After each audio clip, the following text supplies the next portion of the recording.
जमले लोक आहोत. आमेन. लक्षात घ्या. तर आम्हाला कुठं थांबायचं आहे, आम्हाला कुठं बसायचं आहे, आमची बसायची जागा कुठे आहे, या आराधनास्थळात इथं येऊन देवाचं वचन ऐकायला बसायचं. आम्हाला परमेश्वराच्या चरणापाशी बसायला पाहिजे पुरुषाने. आमेन. म्हणून लक्षात घ्या. तर परमेश्वराच्या नियमशास्त्रात रमतो, त्याच्या नियमशास्त्राचे रात्रदिवस स्मरण करतो तो धन्य. जो पुरुष परमेश्वराच्या नियमशास्त्रात रमतो आणि त्याच्या नियमशास्त्राचा म्हणजे वचनाचं रात्रदिवस स्मरण करतो तो धन्य. वचनाची आठवण करतो तो पुरुष. जो परमेश्वराच्या नियमशास्त्रात बायबल वाचतो, हालेलुया, आणि त्याच्या नियमशास्त्रात मनन करतो, रात्री देवाचं वचन ऐकून जातो या ठिकाणी आणि देवाचं वचनाचं मनन करतो, तो पुरुष धन्य आहे. कोण पुरुष धन्य आहे? जो देवाच्या नियमशास्त्रामध्ये लक्ष देतो, त्या नियमशास्त्रात देवाच्या वचनामध्ये जो रमतो, तो पुरुष धन्य आहे पृथ्वीवर. आणि तो धन्य आहे जो देवाचं वचनाचं आठवण ठेवतो. हो, परमेश्वराचं वचन मला असं सांगितलं आहे, मला वाईट संगती नाही धरली पाहिजे, मला चांगल्याची संगती केली पाहिजे आणि लोकांना दिशा दाखवली पाहिजे. आमेन. म्हणून तो पुरुष धन्य आहे. पहा, परमेश्वर काय म्हणतो तुमच्या आशीर्वादाबद्दल. जे झाड पाण्याच्या प्रवाहाजवळ लावलेले असते, जे आपल्या हंगामात फल देते. हालेलुया. जे झाड पाण्याच्या पहरी, जिथून पाणी वाहतं, नदीच्या किनारीची झाडं पहा तुम्ही, 12 महिने त्याच्या ते हिरवगार असतं झाड. जिथं पाणी भरपूर आहे ते झाडाला फल पण येतात, ते फल देतच राहतात. पण माझ्या प्रियांनो, तुम्ही त्या झाडासारखे व्हा, त्या झाडासारखे तुम्ही आशीर्वादित व्हाल, तुम्ही फलवंत असाल, तुमची पाने कधी कमी जाणार नाहीत, अशा झाडासारखे तुम्ही व्हाल.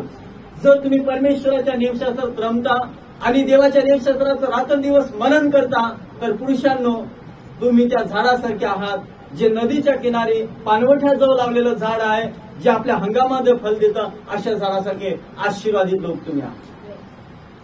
आशीर्वादित पुरुष व्हायचा की नाही? आमेन. म्हणून आम्हाला संगती बदलावं लागेल, आम्हाला मार्ग बदलावा लागेल.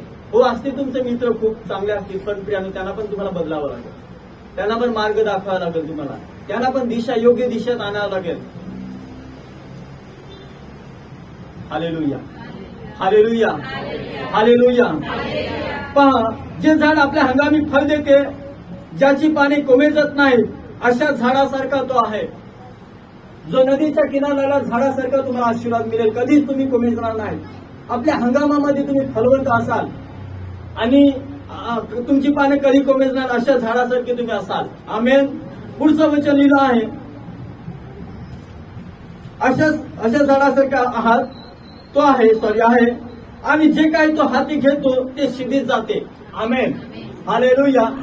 जो पुरुष योजना बनवतो आपल्या कामाबद्दल, आपल्या घराबद्दल, आणि जो पुरुष परमेश्वराच्या नियमशास्त्राप्रमाणे आहे, देवाच्या वचनानुसार आहे, प्रियानो, जे काही तो योजना बनवतो, जे काही तो हाती घेतो ते सिद्धीत जाते. आमेन. आज सैतान बोलून जाईल तुमच्यापासून. फेलर आत्मा ना, फेल करणारा आत्मा. बरेच लोकांना फेल करणारा आत्म्याने पकडलेला आहे आणि ते फेल होतात. ते जे काही योजतात ते पूर्ण होत नाही. जे ते काही करायला जातात तिथं ते फेल होतात. फेलरने सगळ्या जगाला पकडलेला आहे आणि फेल होऊन पाहतात आणि मग कंटाळतात जीवनाला आणि मग जीवन संपवण्याचा प्रयत्न करतात. परंतु जर तुम्ही परमेश्वराच्या नियमशास्त्रामध्ये रमता आणि त्याच्या वचनाचं मनन करता, तर तुम्ही पाण्याच्या परिलाला झाडासारखे आहात. बघत जे तू हाती घेशील, ज्या वर्षी ते काम हाती घेशील तू पूर्ण करशील, ते काम सिद्धीत जाईल, पूर्ण होईल असं देव म्हणतो, मी नाही म्हणत. जर तुम्ही परमेश्वराच्या वचनानुसार जीवन जगत असाल, पुरुषांनो, या ठिकाणी जे पुरुष जे वचन ऐकत आहेत माझ्या भाऊ बहिणींनो, हे सत्य आहे, सत्य तुला समजेल आणि सत्य तुला बंधमुक्त करेल. माझ्या भावांनो, पत्नीपेक्षा तुम्ही पुढे या, पत्नीला तुम्ही घेऊन या. अगं चल प्रार्थनेला जाऊ आपण, मुलांना तुम्ही घेऊन या. पत्नी तुम्हाला नाही सांगितलं पाहिजे चल प्रार्थनेला, अहो चला प्रार्थनेला. हालेलुया. तुम्ही सांगायला पाहिजे चला लवकर तयारी करा, आपण प्रार्थनेला जाऊ, कारण मी मेन आहे, मी माझ्या घराचा खांब आहे, मी घराचा मेन मनुष्य आहे. मला माझ्या बायकोला प्रार्थनेत आणलं पाहिजे, मला माझ्या मुलांना प्रार्थनेमध्ये आणलं पाहिजे. पुरुषांना ऐका, देव काय तुमच्याबद्दल म्हणतो, तुम्हाला आशिष आहे, तुम्ही आशीर्वादित आहात. पण या ठिकाणी लिहिलं की जे काही तुम्ही हाती घ्याल त्यात तुम्हाला सफलता मिळेल आणि सिद्धीत जाल. जे काम तुम्ही योजाल ते तुमचं काम पूर्ण, जर तुम्ही परमेश्वराच्या वचनाप्रमाणे आहात. आमेन. त्याच्यानंतर पुढे सांगितलं, दुर्जन तसे नाहीत ते वाऱ्याने उडून जाणाऱ्या भुशासारखे आहेत. यामुळे दुर्जन न्यायसमय टिकायचे नाहीत. पापी जर नीतिमानाच्या मंडळीत उभे राहायचे नाहीत. कारण नीतिमानाचा मार्ग परमेश्वराला अवगत असतो, पण दुर्जनाचा मार्ग नष्ट होतो. Hallelujah, hallelujah. दुर्जन वाऱ्याने उडून जाणाऱ्या भुशासारखे आहेत. जे परमेश्वराला ओळखत नाही ते वाऱ्याने उडून जाणाऱ्या भुशासारखे आहात. हालेलुया. परंतु तुम्ही तसे नाहीत. नीतिमानाच्या मंडळीमध्ये पापी उभे राहत नाहीत. मग नीतिमान पापींच्या मंडळीत कशी उभे राहतील? हालेलुया. नीतिमानाच्या मंडळीमध्ये पापी उभे राहत नाही. त्याला पाप करायचं, तो थांबत नाही, पळून जातो लगेच. एक रविवाराला दुसऱ्या रविवारी गायब. Hallelujah, hallelujah. ज्यांना पाप पाहिजे, बायबल काय म्हणतं? जगात प्रकाश आला पण लोकांनी अंधकाराची आवड धरली. Praise the Lord. जगात प्रकाश आला पण लोकांना अंधकार आवडला, कारण त्यांची कामं वाईट होती. आणि प्रकाशात आली तर त्यांची कामं प्रगट होती, म्हणून त्यांनी प्रकाशाचा द्वेष केला. जे लोक ज्यांना प्रकाश आवडत नाही त्यांना अंधार आवडतो, त्यांना पाप आवडतं, त्यांना पाप सोडायचं नसतं, म्हणून ते प्रकाशाला द्वेष करतात. हालेलुया. त्या अंधारातून ज्याला निघायची इच्छा नाही, त्या अंधार त्याला आवडलेला आहे. त्या अंधकारात त्याला जगायचा, म्हणून तो प्रकाशाचा द्वेष करतो. प्रकाश कोण आहे? येशू ख्रिस्त. आता प्रकाश कोण आहे? तुम्ही आहात. Hallelujah, hallelujah, hallelujah. तुम्ही जगाचे प्रकाश आहात. ब्रदर सिस्टर, तुम्ही प्रकाश आहात. आमेन. आणि जो तुमचा मित्र असो किंवा कोणी असो, त्याला जर अंधार आवडला तर तुमच्या प्रकाशाकडे तो येणार नाही, तुमच्याजवळ थांबणार पण आहे. तुमच्याजवळ आला तर घाई निघून जाईल, कारण अजून त्याला अंधारच आवडत आहे. पण एक दिवस जर देवाची इच्छा झाली, परमेश्वराची इच्छा आहे की कोणाचा नाश व्हावा अशी देवाची इच्छा नाही आहे. परमेश्वराची इच्छा आहे की सगळ्यांना पाप क्षमा मिळावी, उद्धार मिळावा, कारण सर्व मानव जातीच्या पापांसाठी येशूने बलिदान दिलेलं आहे. येशूची इच्छा सगळ्यांना जीवन मिळावं. आमेन. म्हणून माझ्या प्रियानो, दुर्जन वाऱ्याने उडून जाणाऱ्या भुशासारखे आहेत. पापी जर नीतिमानाच्या मार्गात उभे राहायचे नाहीत, कारण नीतिमानाचा मार्ग परमेश्वराला अवगत आहे. जे लोक नीतिमान आहेत त्यांचा मार्ग परमेश्वराजवळ आहे. हो, हालेलुया. एक आश्चर्यजनक आहे गोष्ट. आमेन. जे नीतिमान लोक आहेत त्यांचा मार्ग परमेश्वर तयार करतो. डरो मत, चुपचाप खडे रहो. हालेलुया. डरो मत, चुपचाप खडे रहो. यीशु के नजर के काम देखो. परमेश्वर तुमचा मार्ग सीधा करेल, कारण नीतिमानाचा मार्ग परमेश्वराला अवगत आहे. परमेश्वर नीतिमानाचा मार्ग तयार करतो आणि त्या मार्गाने आम्ही चालतो. आमेन. दुर्जनाचा मार्ग एंड होतो, नीतिमानाचा मार्ग संपत नाही, कारण देव मार्ग बनवतो. ज्यावेळेस इस्रायल कलिशा समुद्राच्या किनारी पोहोचली, हालेलुया, मार्ग एंड झाला होता, परंतु परमेश्वर डरो मत, चुपचाप खडे रहो, मेरा काम देखो. हालेलुया. परमेश्वराने समुद्र दुभागला. अगर आज जर तू प्रार्थना केलीस, परमेश्वर तुझ्यासाठी मार्ग उघडेल. तुम्हाला असं वाटेल की तू हरवलेला डोंगरामध्ये, काही दिशा दिसत नाही, कुठे जाऊ, किनारा दिसत नाही, कुठल्या किनाऱ्याला जाऊ. परंतु आज जर तू परमेश्वराचं वचन ऐकलंस आणि जे परमेश्वर जे सांगतो तसं वागलास, तर परमेश्वर सांगतो जिथे तू जाशील तिथे मी तुझ्या बरोबर आहे. आमेन. सत्य आहे. खरोखर तुझ्या परमेश्वर म्हणतो मी तुझा मार्ग तयार करेन. नीतिमानाचा मार्ग परमेश्वराला अवगत आहे. जर तुम्ही नीतिमानाचं जीवन जगाल, ही नीतिमानता कोणी दिली आम्हाला? येशू ख्रिस्ताकडून मिळाली. ही धार्मिकता कोणी दिली मला? येशू ख्रिस्ताने दिलेली आहे. आता मी धार्मिक, आता मी नीतिमान आहे, ख्रिस्तामुळे आहे. म्हणून नीतिमानाचा मार्ग यहोवाला अवगत आहे. यहोवा परमेश्वर तुम्हाला मार्ग तयार करून दिले. आमेन. आणखीन आपण स्तोत्रसंहिता 128 मध्ये आशीर्वादाच्या बद्दल पाहणार आहोत. लक्ष द्या सगळ्यांनी, ऐका. तुम्ही आज बदल लोक आशीर्वादित होणार आहेत. पुढच्या आठवड्यात सगळे बदल पुढे येतील सगळ्या बहिणीच्या. Hallelujah, hallelujah. येतील ना? एकदा बदल लोक खालीला बोलतील. हालेलुया, बदल लोकांचा आवाज बघायचा आहे. आमेन. हालेलुया. येशू मसीह की जय. येशू मसीह की जय. आता बहिणी बघू. Hallelujah, hallelujah. येशू मसीह की जय. येशू मसीह की जय. आमेन. परमेश्वराची महिमा आहे. आमेन. तर बदल पण कमी नाहीत. आज त्यांना त्यांचा मार्ग मिळालेला आहे. त्यासाठी आमचे हात पवित्र आज उभारू. आमेन. आणि आम्ही सगळ्यांच्या पुढे येऊ आज देवाच्या आराधना स्थळात आठवड्याला. आमेन. प्रभू तुम्हाला आशीष देव. आमेन. ऐका, जो पुरुष परमेश्वराचे भय धरतो, हालेलुया, मी परमेश्वराचे भय धरेन. जो पुरुष परमेश्वराचं भय धरतो, लक्षात घ्या, परमेश्वराचं भय धरायला आजपासून आम्ही शिकलो पाहिजे. आमच्या जीवनात जर परमेश्वराचं भय आलं तर आशीर्वाद येतील बदल आशीर्वाद येतील. आमेन. तू आशीर्वादित राहशील, तुझं घर आशीर्वादित होणार, तुझं कुटुंब आशीर्वादित होणार, कारण तू परमेश्वराचं भय धरायला शिकत आहे. परमेश्वर यहोशाला म्हणतो, यहोशुआ जिकडे जाशील तिकडे मी तुझ्या बरोबर राहील. ओ हालेलुया. परमेश्वर यहोशाला बोलला. आज तुम्ही यहोशुआच्या इथे बसलेत. आमेन. परमेश्वर कालेबला बोलला. हालेलुया.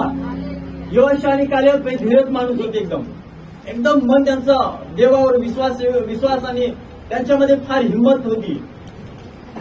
ते म्हणतात, ही नगर परमेश्वराने आपल्या हाती दिला, आपण युद्ध करू. असे पुरुष पाहिजे परमेश्वराला, जे देवासाठी उभे राहतील. प्रत्येक अडचणीत, प्रत्येक समस्यात, विरोध येऊ दे, काही येऊ दे, पुरुष उभे राहायला पाहिजे देवाच्या राज्यासाठी. हालेलुया. युद्धासाठी, आत्मिक युद्धासाठी. आमेन. आम्हाला आध्यात्मिक युद्ध करायचे आहेत. आमेन. तर प्रभू तुम्हाला आशीष देतो. जो पुरुष परमेश्वराचे भय धरतो, जो त्याच्याच मार्गाने चालतो तो धन्य. जो पुरुष परमेश्वराचे भय धरतो व त्याच्याच मार्गाने चालतो तो धन्य. परमेश्वराच्या मार्गाने चाला.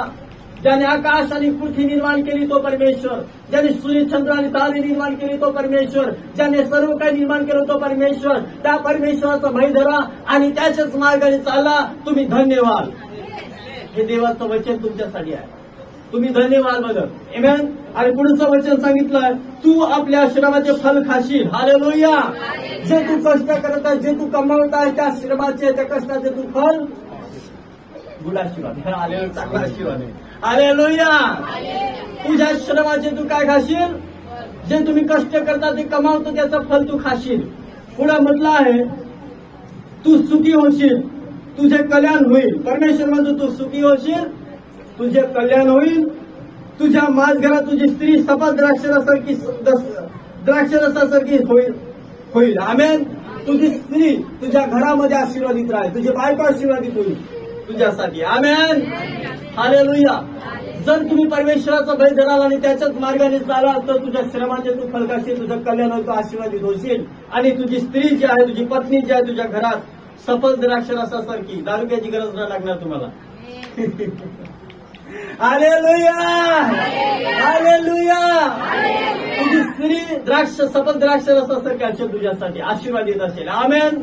आणि पुढे सांगितलं आहे, तुझ्या मेजाभोवती तुझी मुलं जैतुनाच्या रोपासारखी होतील. हालेलुया. आणि तुझी मुलं घरात आशीर्वादित होतील. जैतुनाच्या रोपासारखी तुझी मुलं तुझ्या समोर असतील. एक पुरुषाला हे आशीर्वाद देवाने देऊन ठेवलेला आहे. हे आशीर्वाद तुम्हाला मिळवायचे आहेत. आमेन. आणि पहा, परमेश्वराचे भय धरणाऱ्या पुरुषाला असा आशीर्वाद मिळेल. जे परमेश्वराचे भय बाळगणारे पुरुष आहेत त्यांना असा आशीर्वाद मिळेल. त्यांना मुलं होतील, त्यांची बायको आशीर्वादित त्याच्यासाठी असेल आणि त्याच्या श्रमाचं तो फल खाईल. खूप आशीर्वादित असेल तो पुरुष जो परमेश्वराचं भय धरतो. अशा पुरुषाला देवाचे आशीर्वाद मिळतील. परमेश्वर शिवनातून तुला आशीर्वाद देव आणि तुझ्या आयुष्याचा सर्व दिवस तुझ्या यरूशलेमचे कल्याण तुझ्या दृष्टीस पडो. आमेन. यरूशलेम मध्ये काय आहे? माझं घर आहे. हालेलुया.